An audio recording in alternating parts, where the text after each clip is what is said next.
Jayabal elinga kowe sapa yen dadi pemimpin aja nganti sembrono. Jaman wis angel rakyat aja mbok engkel, jaman wis edan aja micek kahanan. Dipikir sing tenanan yen gawe kebijakan, meset sithik wae dasmu dadi taruhan.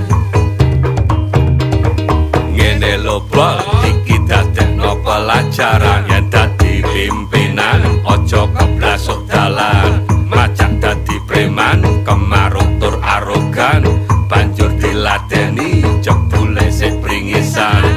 Jaman saiki lucu yen wayah gawe ratu, kanthi dalan pemilu dipilih nganggo sangu. 50.000 milih ratu apa watu, 50.000 munggah dampar goyang-guyu.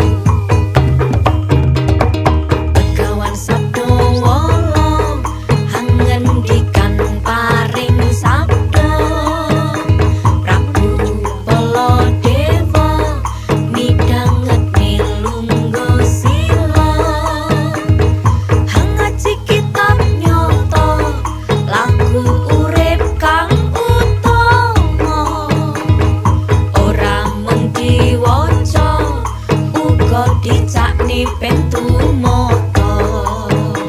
Bismillahirrahmanirrahim. Ger Baladewa anakku, kita critani yo. Bupati Kulon kono togo kae saiki ora dipercaya. Munggane pajak